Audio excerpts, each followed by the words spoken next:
Les chuchoteurs, du livre au cœur.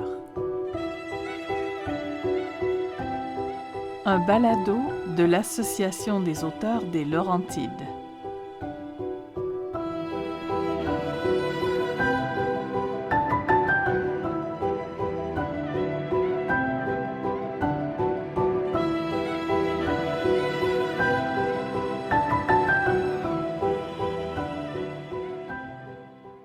Victor l'Invincible par Denis Vézina, avec la voix de Cynthia Lissa-Dubé. Qu'arriverait-il si Victor passait sa vie caché dans son armure? Je vais vous lire un chapitre, celui qui s'intitule « 10 ans ». Je n'étais plus un tout petit enfant.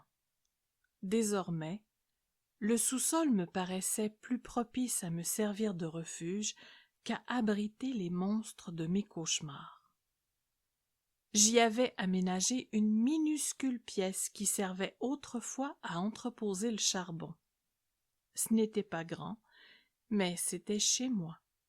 Je pouvais m'y enfermer à ma guise, sans être dérangée. C'était mon lieu secret, mon laboratoire, comme j'aimais l'appeler. Personne ne pouvait entrer sans ma permission. J'étais le seul à connaître la combinaison du cadenas. C'est là que j'entrepris de changer le cours de ma vie.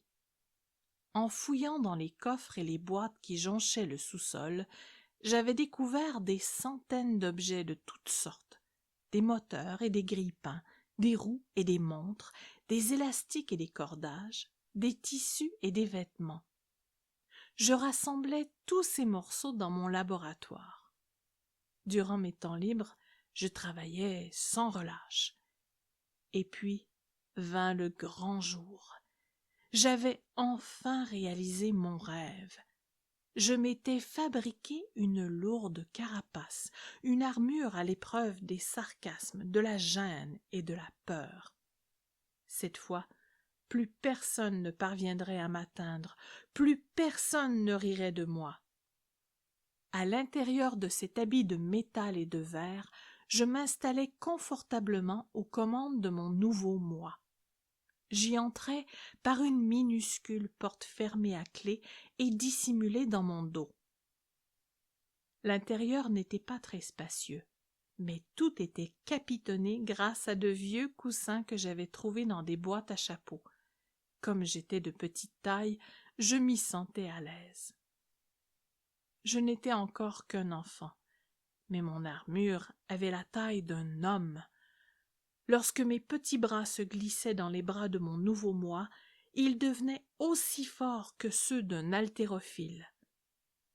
Lorsque mes jambes s'inséraient dans mes nouvelles jambes, elles devenaient aussi puissantes que celles d'un marathonien. En guise de visage, j'avais installé un miroir légèrement déformant.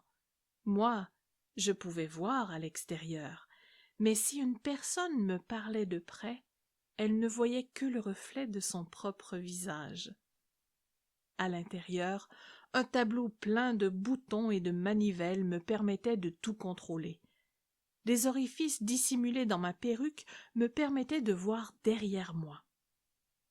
Un énorme dentier mécanique pouvait mordre aussi fort que le chien le plus féroce. Au fond de ma gorge, un haut-parleur modifiait ma voix. Non seulement il l'amplifiait, mais il me donnait une voix d'outre-tombe, basse et monocorde. D'un simple déclic, les oreilles de mon armure se bouchaient automatiquement.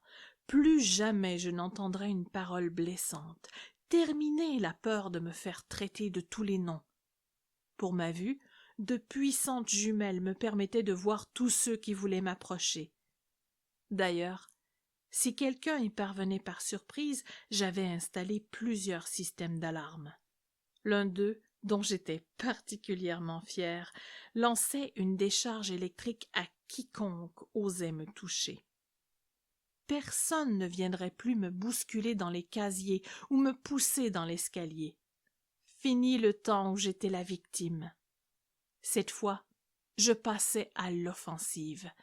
J'avais même des couteaux au bout des doigts, des chaînes autour de la taille, et un vieux chalumeau me servait de lance-flamme. Approchez pour voir. Enfin, je devenais un dur à cuire. Enfin, je n'avais plus peur de rien. Enfin, je devenais un homme.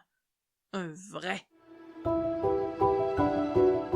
Les Chuchoteurs, du livre au cœur, est un balado de l'Association des auteurs des Laurentides. Ce projet est réalisé grâce au soutien financier du gouvernement du Québec et de la MRC des Pays d'en Haut dans le cadre de l'Entente de développement culturel.